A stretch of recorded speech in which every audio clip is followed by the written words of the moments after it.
Good evening, everyone. Thank you for joining us at our first town hall of 2016. My name is Jenny Parker, and I'm the Vice President of Communications. Tonight, we are honored to welcome Dr. Robert Gates and Barbara Starr to discuss Dr. Gates' new book, A Passion for Leadership, Lessons on Change and Reform from 50 Years in Public Service. First, some housekeeping notes. If you could take some time now to turn off or silence your cell phones. Also, we will be collecting questions from the audience. Please jot your question down on the paper provided, and it will be collected. Barbara will get to as many questions as she can. Tonight's program will be followed by a book signing and sale. The book is available in our museum store downstairs. I also want to alert you to some very exciting town hall programs we have coming up. On February 1st, acclaimed scholar and judge Guido Calabrese will be here to discuss his new book on the future of law and economics. Then on February 8th, for a program titled Liberty's Nemesis, Dean Reuter of the Federalist Society and John Yoo, former Justice Department official, along with former White House counsel C. Boyden Gray and Center for Equal Opportunity President Linda Chavez, will discuss why concentration of power in administrative agencies may be the greatest threat to our liberty today.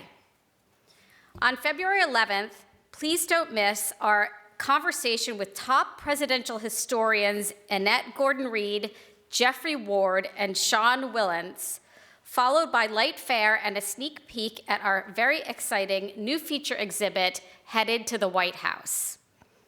This year's town hall lineup will also explore timely topics of immigration, policing, education reform, and others. The full schedule of town hall programs is available at constitutioncenter.org/debate, and I'm pleased to let you know that all of our fall 2015 town hall events are now available on iTunes and on our website. Finally, please note that the National Constitution Center is a nonpartisan, private nonprofit, and we rely on the support of our members to engage people of all ages in constitutional education. If you are not yet a member, please see Rebecca Bolden at the membership table outside the auditorium or visit constitutioncenter.org/membership for more information. Now on to tonight's guests. Dr. Robert Gates has served in numerous roles in the executive branch of the U.S. government for nearly half a century, culminating as the 22nd Secretary of Defense. He is the only Secretary of Defense in U.S. history to be asked to remain in that office by a newly elected president. Dr. Gates served under both President George W. Bush and President Barack Obama.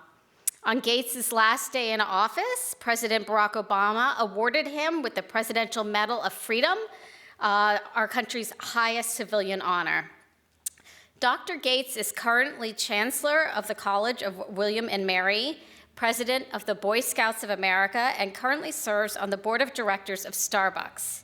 He has also served as the Director of the Central Intelligence Agency and is the only career officer in the CIA's history to rise from an entry-level employee to director. He has also served on several boards of directors and executive committees, including the American Council on Education, the Board of Directors at the National Association of State Universities and Land-Grant Colleges, and the National Executive Board of the Boy Scouts of America. He has also been president of the National Eagle Scout Association. Moderating tonight's discussion is Barbara Starr, an award-winning Pentagon correspondent for CNN. She joined CNN in 2001 from ABC News, where she worked as a producer, covering the Pentagon and reporting on numerous programs, including Nightline, World News Tonight, World News Now, that's World News This Morning, World News Now, ABC Radio, and abcnews.com.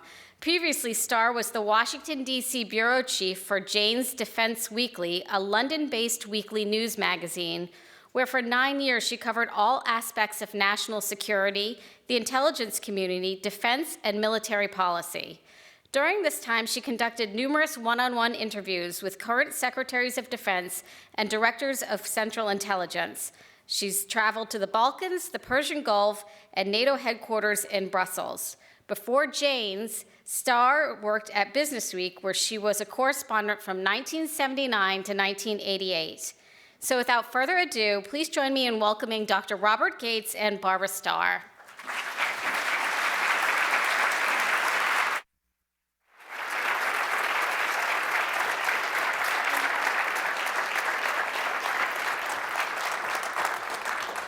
Well, I think Dr. Gates and I are both absolutely delighted to see so many people here, because I flew up from Washington earlier, and down in Washington it is full-on apocalypse preparation. Buddy called from the grocery store and said it was already hand-to-hand combat for, you know. So this is great to see so many of you out here. Thank you. As Dr. Gates and I hadn't seen each other in a while, so we were reminiscing a minute ago. And I do know him mainly as Secretary of Defense in covering the Pentagon. I don't know how many of you are aware, but the press corps is in the building. We have working space where you have that briefing room you may see on TV. Dr. Gates, as secretary, knew he might encounter any of us in the hallway at any time. It's one of the last buildings in Washington where the press roams free. And the secretary was always so good about it. I got to tell just a couple of very quick anecdotes. And he may or may not remember, but one morning, you know, I was wandering the hallways looking for news, and I see him in a part of the building early in the morning where you would not expect a Secretary of Defense to be. He's walking with his security guy, and I'm like, what is he doing in this part of the building? What does this mean? Is something going on? So of course I couldn't resist. I'm like, good morning, Mr. Secretary. What are you doing down in this part of the building? And he looks at me and he says, I was at the barber shop. Is that enough information for you?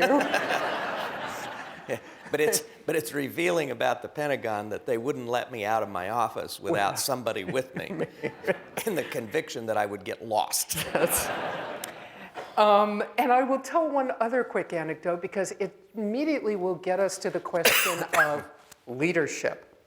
I don't know how many of you, ever got a chance to watch on TV, but we would have these press conferences, the secretary, the chairman of the Joint Chiefs in the briefing room, and they would come in and answer reporters' questions in a televised news conference. During the secretary's time, the configuration was that he would sit at a table. Except what began to develop is there were times when he wouldn't be at a table. There would just be a podium, a single podium, and we would peek in and look, and it was just the podium. And what you very quickly began to realize when you peeked in the briefing room before the cameras went on and it was just the single podium, he knows where I'm going. It meant that the secretary was about to fire somebody. It happened several times. And then in the press corps, we privately nicknamed it we'll admit it, I think the nickname was the Podium of Death. And it took us several weeks, if not a couple of months, to confess this to the secretary, who had no problem with the nickname. he thought it was okay. I didn't want the chairman of the Joint Chiefs, Admiral Mullen, to be implicated in my personnel decision. So you, as a reporter, you open the door, you peek in, the two chairs at a table or the podium, and then you would scurry around, figure out who he's about to fire. But it does get to, I think, a very interesting, very much the issue of leadership. And the book is, everybody says, oh, the book's interesting. This book really is, in part because of the timing. And this is what I wanted to ask him. This is a book about leadership and what it takes to be a good leader. Now, I suspect many of us in this audience, starting with me, we are employees somewhere in the world, and we have people who lead our organizations, and they may be employees of stockholders or employees of the federal, the cabinet. But when you wrote this book, did you think about the fact that you were actually writing about leadership as we are in an election cycle, and as voters, whatever your politics, we hear so much dialogue about people who think they can and should be the leader of the free world. with different qualifications for that. Is it just coincidence? Because I find this book very interesting in terms of a blueprint for maybe what it really does take to be President of the United States. Well, I think what I think it's a manifestation of two things. First of all, let me thank you all thank you for being here, and thank Barbara for doing this. But it is that the one thing we are seeing, particularly in the outsiders in this presidential race, is that they have tapped into a deep well of real disgust on the part of many Americans with our elected leaders and their failure to get anything done, the polarization, the paralysis, and so on. But I think that there is another vein of discontent, and that's really the focus of this book, and that is that so many of our institutions, both in the public and private sector, seem to be failing us and not serving the people they were created to serve nearly as well as they should. And the litany of failures and scandals is endless. And it's as recent as yesterday's headlines or today's headlines about the water system in Flint. But the IRS, the Secret Service, the Veterans Affairs Department, the massive intelligence and law enforcement failure that led to 9/11 itself, the failure of financial institutions and government regulatory bodies to prevent the financial crisis in 2008. The list just goes on, and the question that I wanted to address was, I was able to reform and change each of the organizations that I led, and what lessons did I learn over that 50 years that I think are applicable to both of these sources of frustration. And I think one of the things that I talk about in the book is what traits a leader should have. And if I mention them quickly, you can measure the candidates against them. So people who have their egos under control, people who are transparent, who have integrity, who respect the people that work with them and for them, that empower their subordinates, that are willing to listen to other people and encourage candor and criticism. Because I found all those things worked for me. I told people at every place I worked, I'd rather be warned that I'm about to step on a landmine than step on it. But even if I've already made a decision and you think I've made a mistake, I want to know. And another characteristic, I think, that applies to every organization, but it also applies to the presidential race, was, do they listen? What are the quality of people that they're prepared to surround themselves with? And I'll just make one further point, and that is, if you look at the greatest presidents, it seems to me they have in common that they fit a description that Supreme Court Justice Oliver Wendell Holmes offered about Franklin D. Roosevelt in 1933, when Holmes said that Roosevelt had a second-rate intellect, but a first-rate temperament. And if you look at our greatest presidents, Washington, Lincoln, Franklin Roosevelt, Truman, Eisenhower, in my view, Reagan, they were self-confident enough to surround themselves with people they thought were smarter than they were, to listen to them and then integrate their views with their own judgment and their own experience. Unlike the founder of, one of the founders of MGM, Samuel Goldwyn, who once told his staff, "I want you to tell me exactly what you think, even if it costs you your job." And yet, I mean, I think we all agree, as we're hearing the Secretary talk, this is a framework for being a member of the cabinet, for being a president, for being a university leader, as you have been. This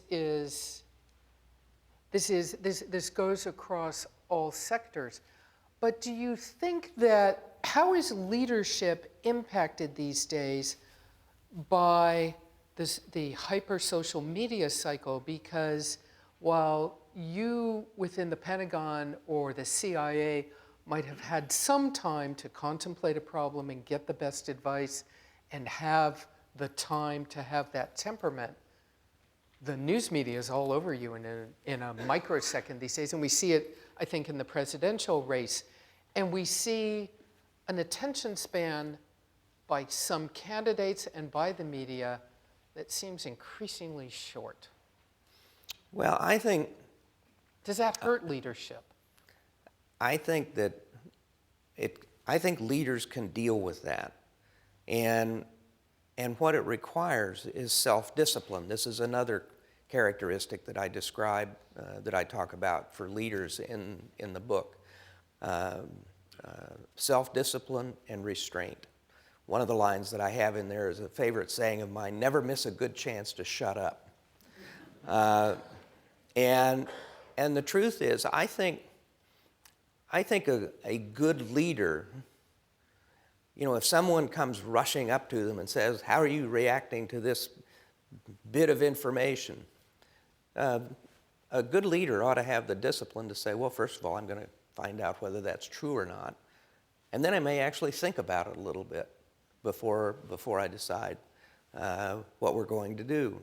So I think leaders allow themselves to be rushed into making what end up often being imprudent statements or rash statements.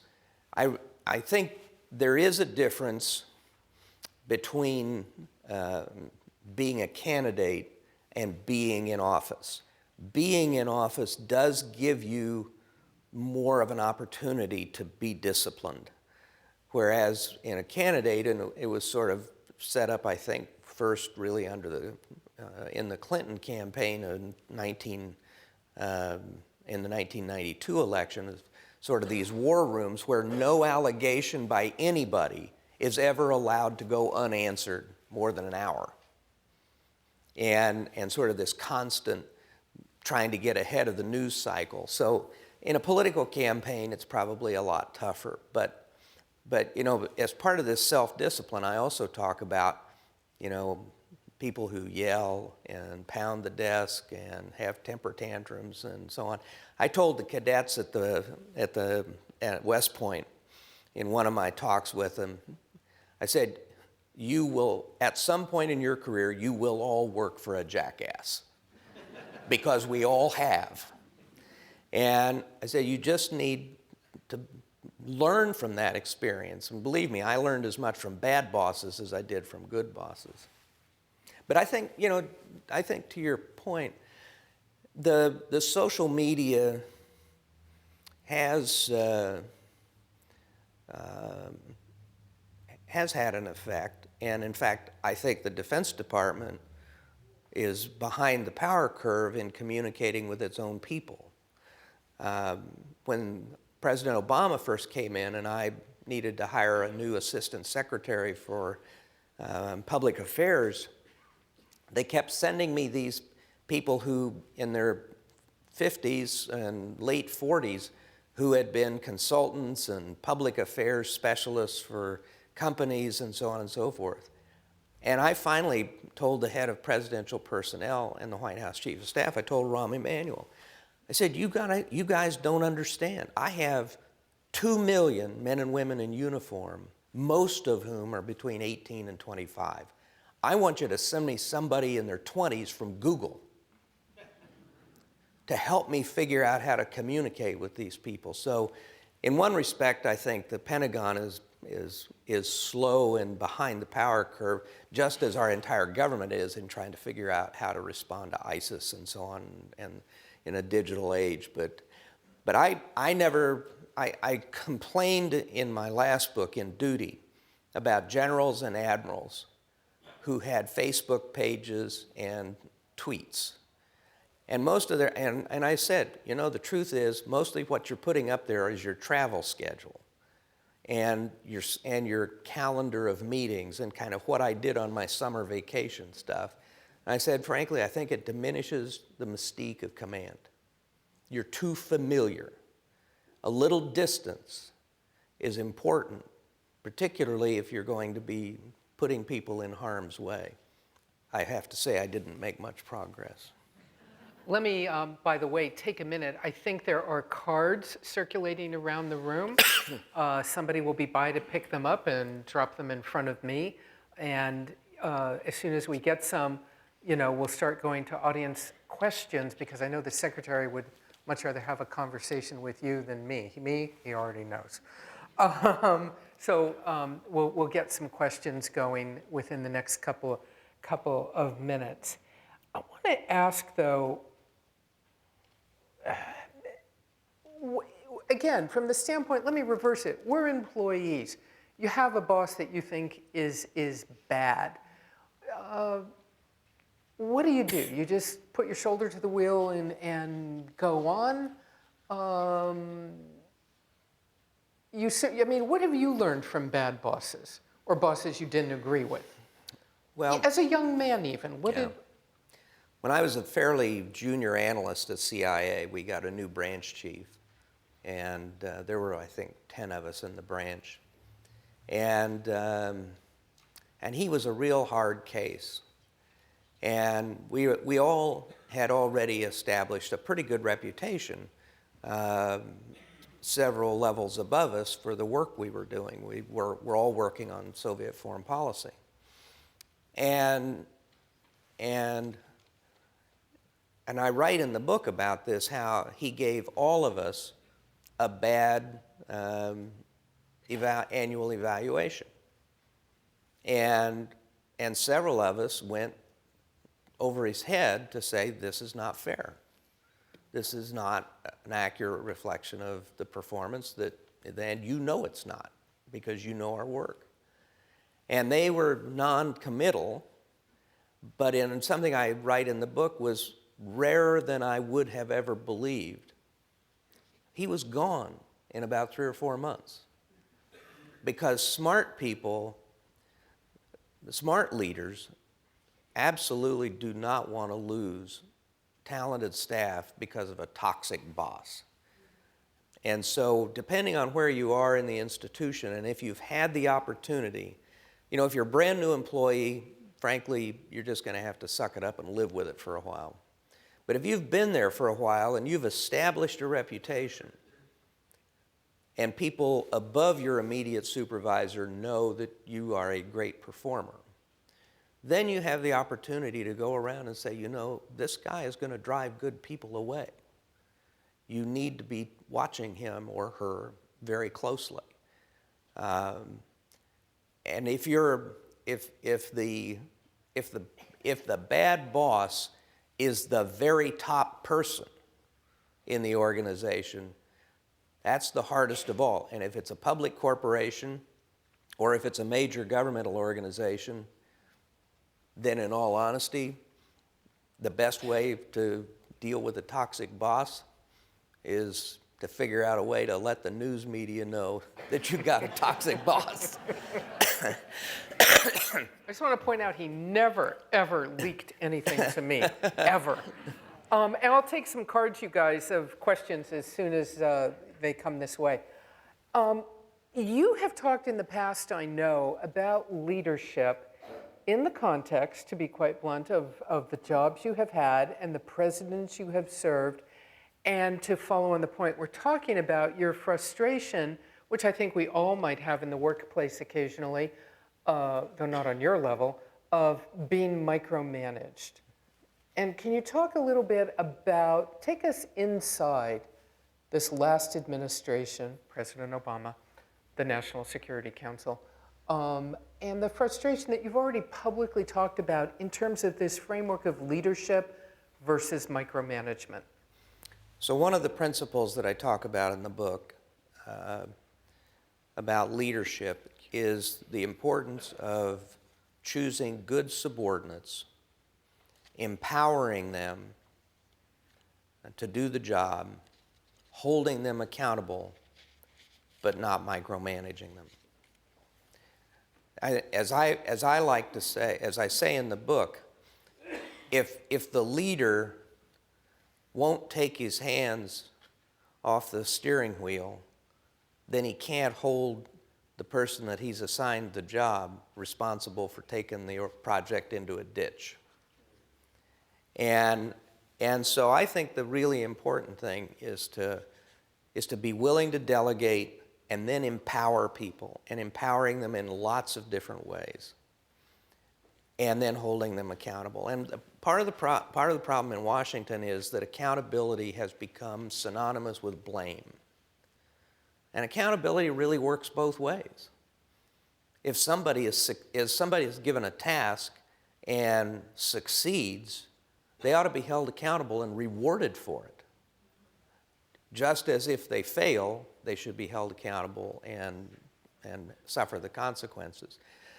So one of the problems that I had in the Obama administration was the problem of micromanagement, and particularly of military activities, I would say in my time in the Pentagon, attempted micromanagement, because I blocked it. He had the podium. I also had the advantage that everybody knew that I wanted nothing more than to get the hell out of there, and so it gave me a great advantage in Washington. Oh, I forgot to tell you, he kept a countdown clock in his office. How many days he had left before he could go? Actually, days, minutes, hours, minutes, and seconds. So I'll give you a couple of examples.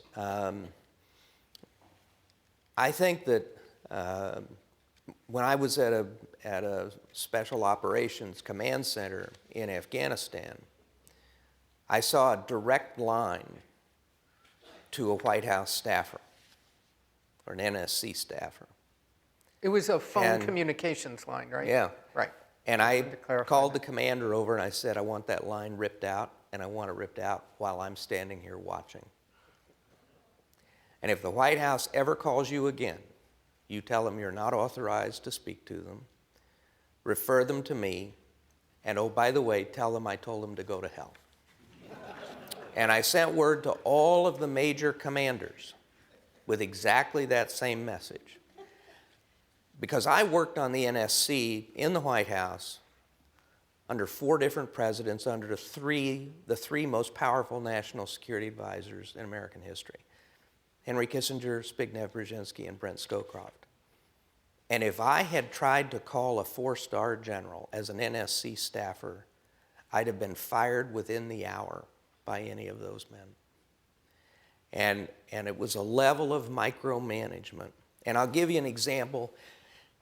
This is hypothetical. This isn't hypothetical. This is inferential on my part about a current event where I can see the fingerprints of White House micromanagement all over it.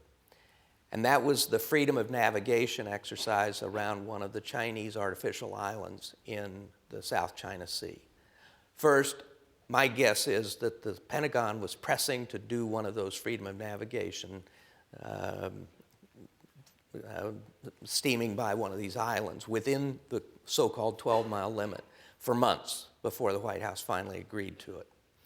But then they did a number of things in terms of turning off radars on the ship and so on, that instead of it being a freedom of navigation exercise, asserting that nobody had, those were not anybody's territorial waters, it became an innocent passage, which is like when the Chinese ships go through the Aleutians and so on. If there's no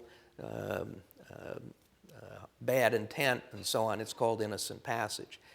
And I can just see the White House changing the rules of engagement and what that ship had to do so that it was more ambiguous than a freedom of navigation exercise. And I think you're seeing the same kind of micromanagement in terms of the careful calibration of whether we have 50 or 60 or 65 special operators on the ground in Iraq fighting ISIS, or whether we have 100 or whatever. So this kind of micromanagement is characteristic of this White House. I would say I also believe that kind of micromanagement was responsible for the failure of the rollout of the Obamacare website a couple of years ago. They tried to centralize the implementation of that thing in the White House rather than in the Department of Health and Human Services, where there would have been technical capability to do it right. So this is a problem, and I'll just give you a final factoid on this. The National Security Council staff, under the 4 presidents I worked for, that would have been Nixon, Ford, Carter, and first Bush, numbered about 50 or 60 people. The National Security Council staff in this administration is 450 people.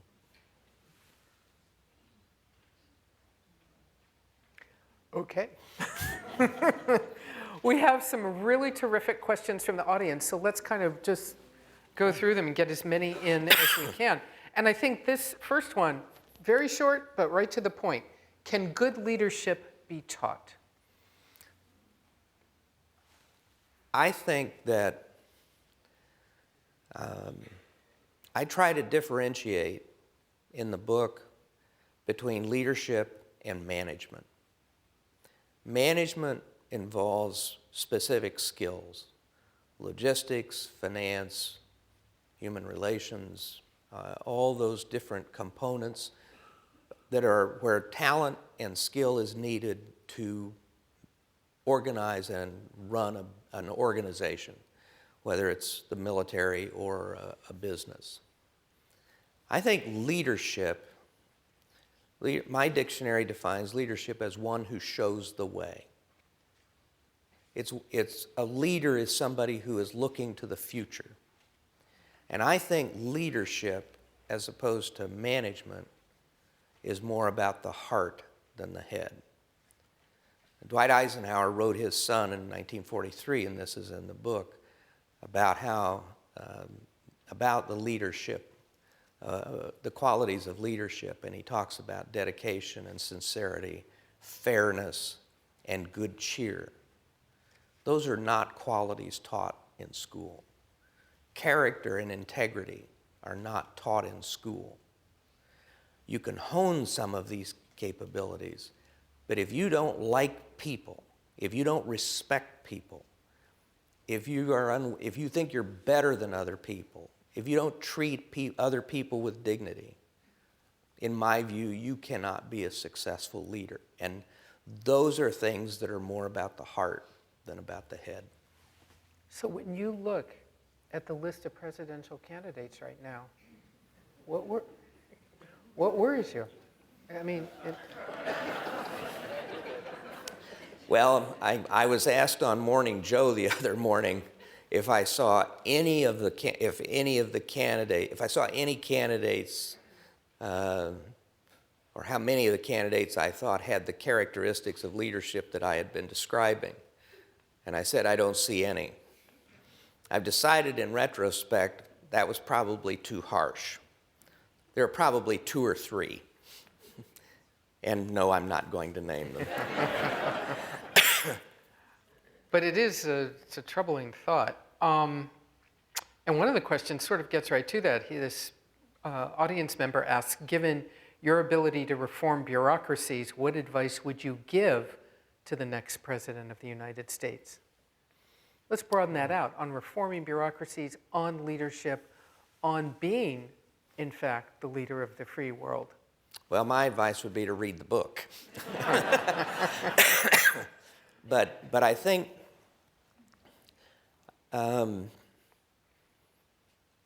one of the messages that I would give to a new president goes back to something I said earlier. Be very careful about who you choose as your subordinates, because you need to empower them, you need to delegate authority, and then hold them accountable. And the second piece of that is, and I've seen this repeatedly, you need to think about them as a team. When President-elect Obama and I had our secret meeting in the firehouse at Reagan Airport to see whether I would agree to work for him, one of the first questions I asked him is, what's the rest of the team look like? Who are you considering for other jobs? Because most of my career, the Secretary of State and the Secretary of Defense weren't on speaking terms. And in some cases, they really hated each other. And it happened more often than not. And often there was that kind of feeling between the National Security Advisor and the Director of Central Intelligence, and so on and so forth. And so the question is, can you put together a team that can disagree with each other and remain a team, and respect each other, and disagree and give you good advice?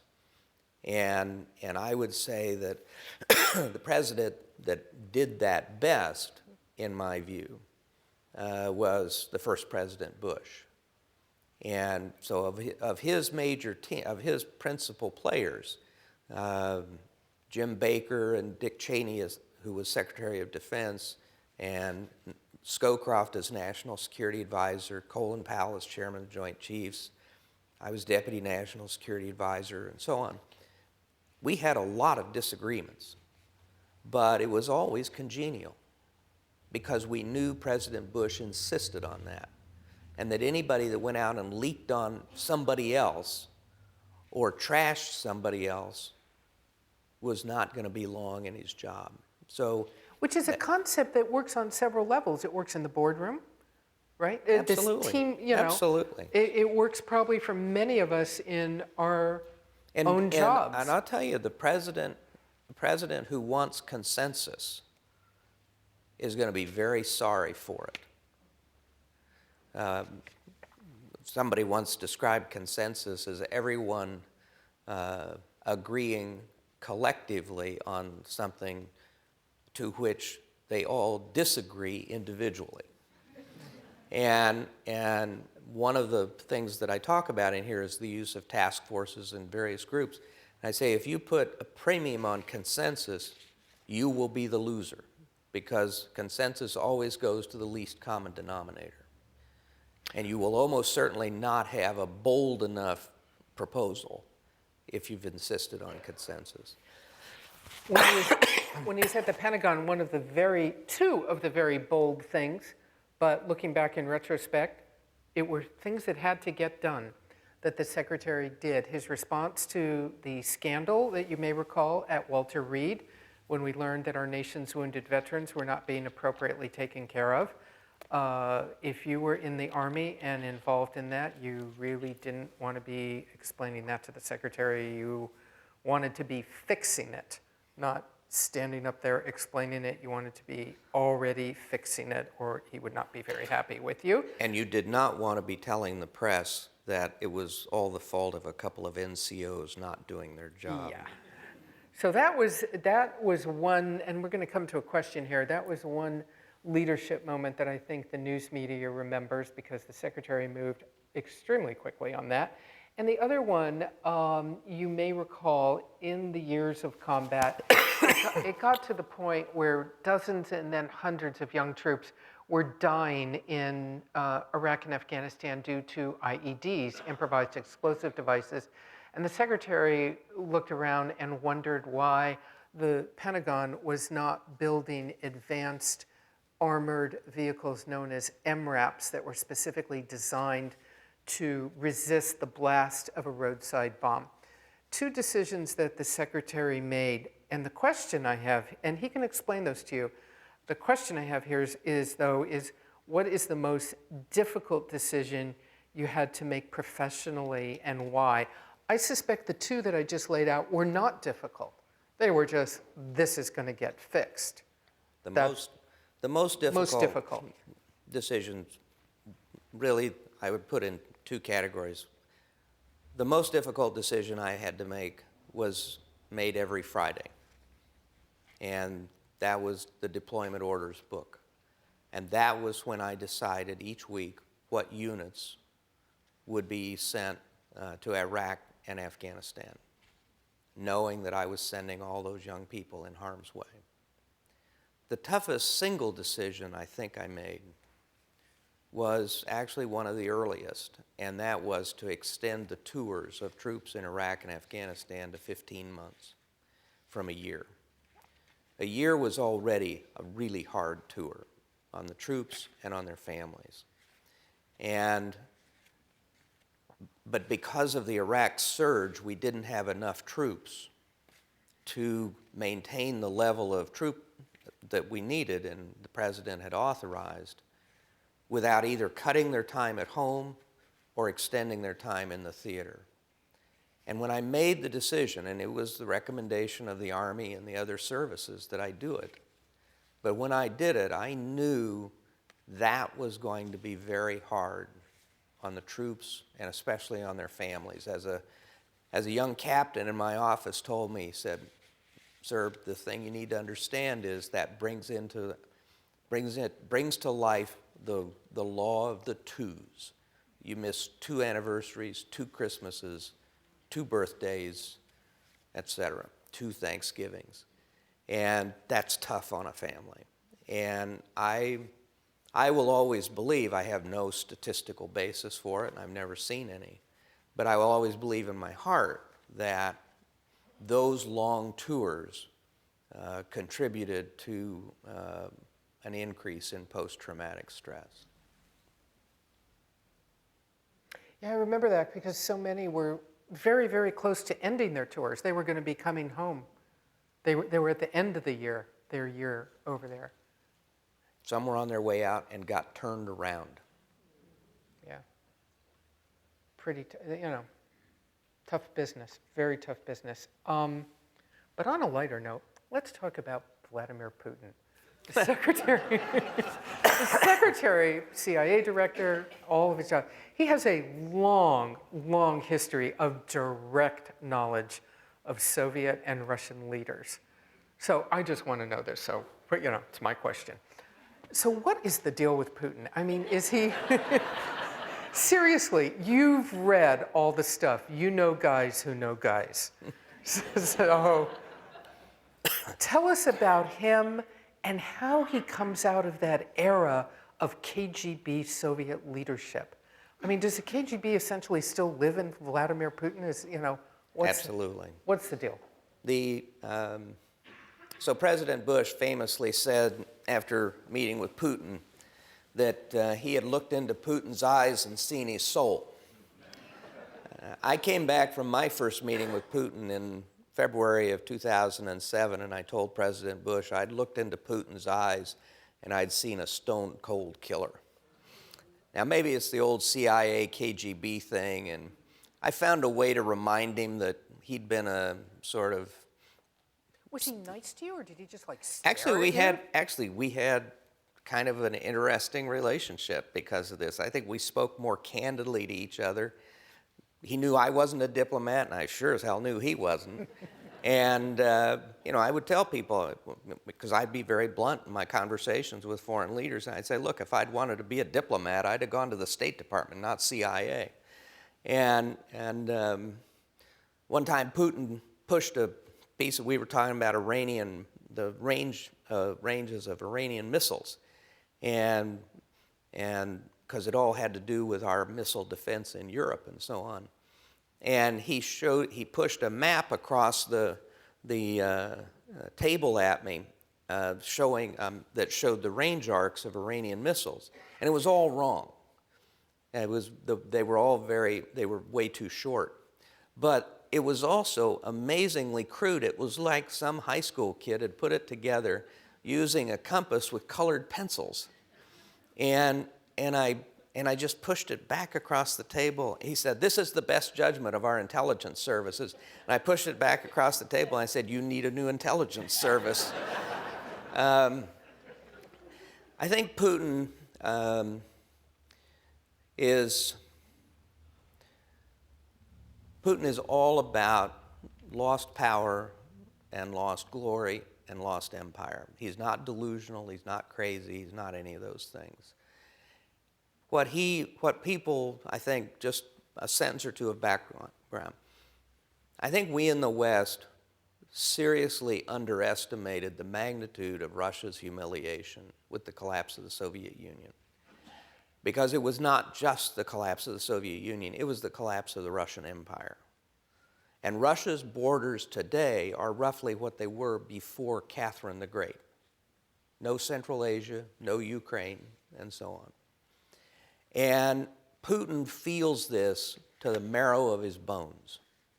And so he basically has two strategies. The first strategy is to reassert Russia's role in the world as a great power, to make Russia be taken seriously again, and whether it's threats of using nuclear force or deploying military capabilities or warships or whatever, or diplomatic initiatives, this explains his activism in Syria. He is determined that Russia from now on, unlike the 1990s, if there's any international issue, Russia will be at the table, and in some cases, like Syria, he intends for Russia to be in the chair.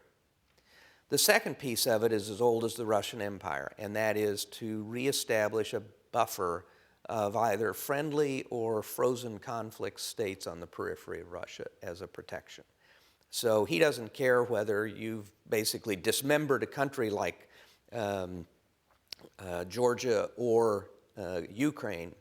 He is determined that Russia's interests on its periphery will be protected, and that's one of the reasons why, for obvious reasons, the Baltic states and others continue to worry. So these are his two main themes, and I think that he's not a sentimentalist. If he finds another Syrian who will be a close friend of Russia, buy weapons from Russia, allow the Russians to keep their naval base at Tartus near Latakia, he'll dump Assad in a heartbeat.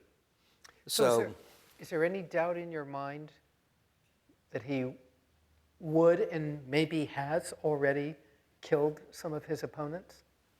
Oh, I wouldn't be a bit surprised. I think this report that has come out in the news today from the United Kingdom, putting the blame squarely on him for the poisoning of Litvinenko, I think is completely credible. He told the oligarchs when he first took power, he got them all in the room. This is literally true. Got all the oligarchs in a room, and he said, here's the deal. I know every one of you stole everything you have, and I know how you stole it.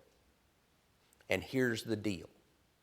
If you stay out of politics and stay out of my way, you can keep it. If you get in my way or get into politics, you will pay a heavy price.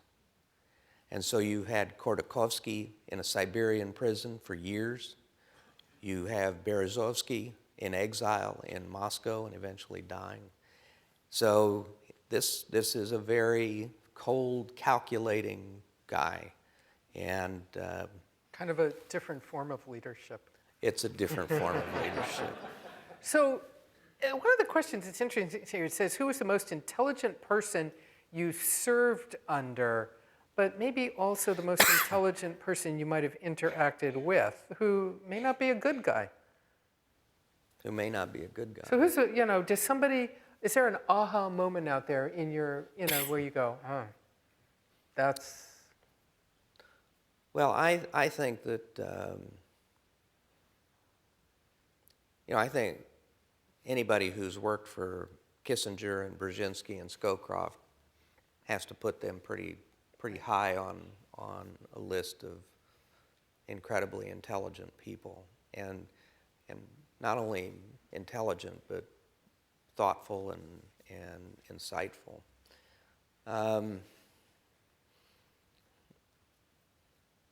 Let me ask you something else. Again, we're just going to talk about current events for a minute here. We're going to wrap up in about 10.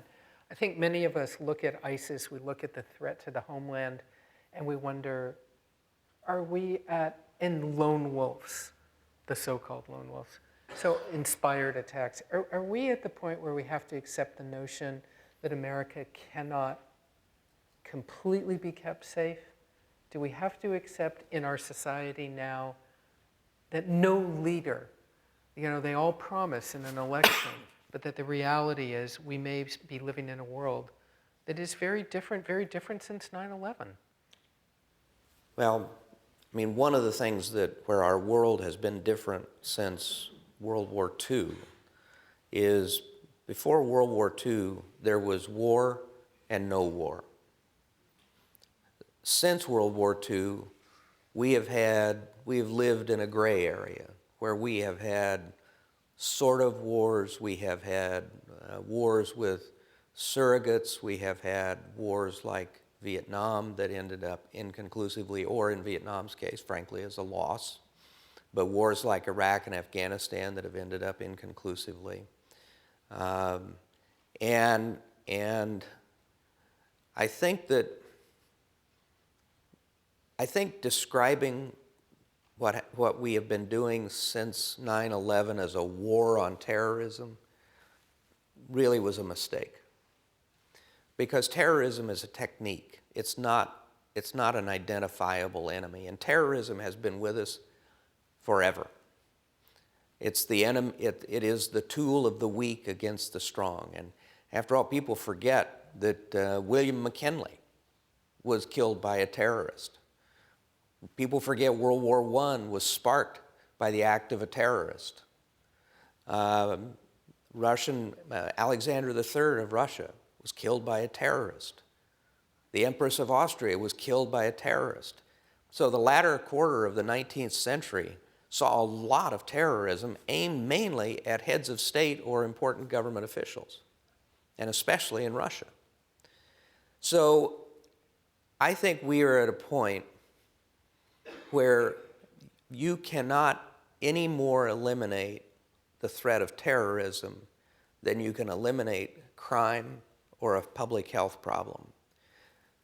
What your objective has to be is to contain it and keep it to a low enough level that it does not disrupt people's daily lives, it's not on their minds every single day, and it does not cause us to change our values as a country and the rights and privacy and civil liberties that we have as a country. I think we have the capability to do that. There is a need to keep this in perspective. 30,000 people, or I forget what the figures are, but it's something like 30,000 people a year are killed in this country, are killed by guns. And the total number of people killed by terrorists in the last year is about 50. Now, that's a big problem, and particularly because they're lone wolves, whether it's in the Boston Marathon or what happened in San Bernardino or elsewhere. And so we clearly are going to have to do better at getting into neighborhoods and getting into communities, particularly where in Islamic communities in this country, and getting community leaders and parents attuned to their children and willing to speak up if their children are alienated and if their children are susceptible to being radicalized online. We have to be smarter about how we counter this online. So there are a lot of things I think we can do more of, but I think that any leader, and this is frankly where I just am so dismayed with all of the candidates, because no matter what national security issue they're talking about, they're either making totally unrealistic or totally uninformed or totally dishonest promises to the American people. But we do need to do more. We do need to do a better job of vetting people who are coming here. But we also need to keep this threat in perspective here at home. Without changing who we are. Without changing who we are. I'm going to have two last questions for you here. What advice would you give to a young person interested in a career in public service leadership? What advice do you have for young people? Well, first of all, I would encourage them to do it. I think that the younger generation today is not like my generation or the generation before me, where you would look at a single job or a single organization and say, I want to make my career there. I want to spend 30 or 40 years working for that one organization. So if I were a young person today, I think the advice I would give is go into public service, and in your first job, stay long enough to establish a reputation for being capable and competent and a hard worker and so on. And then if you feel stifled in one place, don't withdraw from public service because you're stifled and go someplace else and go to the private sector necessarily, but go to another agency. Go to another part of the same organization. Don't ever feel like you're trapped in one place. I'd been at the agency 6 years when I was first offered a job at the National Security Council by Kissinger. And my bosses, excuse me, my bosses at CIA told me there probably wouldn't be a job for me when I wanted to come back. Interestingly enough, most of those people were still at the agency when I became director. I never bothered them. But I think you have to be willing to take risks. You have to have a certain sense of adventure. Opportunity will knock, but it won't knock the door down. And then the other thing I would say is nowadays, a lot of really great public servants moved back and forth between the public and the private sector. And don't rule that out either, because you'll learn a lot in the private sector that will make you more effective in the public sector. And vice versa, to tell you the truth. And the other piece of it, I would say, is if you're interested in public service and you end up not in public service as a career, public service can still be a part of your life. There are an awful lot of people I know in the private sector who dedicate a lot of their time and their energy to public service in one way or another. So there are a lot of ways that you can do public service without saying, I'm going to go to work for CIA for 40 years, or I'm going to go to work for the Agency for International Development for 30 years, or something like that. But I think once you've established your reputation, you need to be a risk taker, because that's the only way you're going to get some really different experiences. And the last question, we have this same question really, maybe 2 or 3 cards here. So I'll just read it to you. Why haven't you run for president? And have you ever thought about it as he's swallowing water? Lucky I didn't choke to death. Well, somebody asked. Really, right here. Somebody asked me in the last day or two if it was too late for me to run for president. And my reaction was, it's always been too late for me to run for president. No, I think I'd be a terrible politician. For one thing, I just am terrible at remembering names.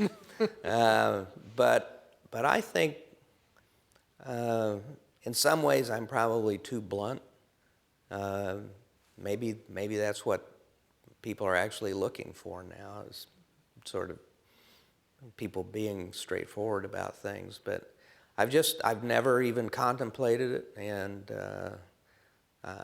I will tell you one other aspect of it, just on a very personal level.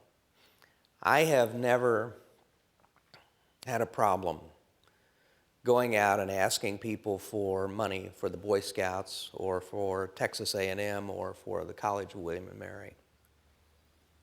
I would find it humiliating beyond words to go out and ask for money for myself. And And in that respect, I think almost everybody in politics has a missing gene. and I think the thing that I would like to see a lot more of on the part of public officials, and especially elected officials, is humility. I suspect there's a lot of people agree with you on that point. And I think what you can take away from this evening is you will begin to see here tonight one of the reasons many members of the Washington Press Corps and the Pentagon Press Corps in particular, which I'm a member of, miss Secretary Gates. We really do. So first of all, sir, thank you. Thank you.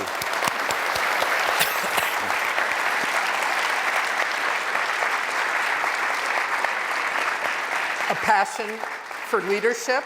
I believe the secretary is going to do some book signings downstairs. I am. And if you come back to the Pentagon, swing by the press room. We're always there. Thank you all so much for coming tonight. And everybody, have a safe weekend tucked inside from the apocalyptic snow. Thank you. Thank you so much. I'll get some time.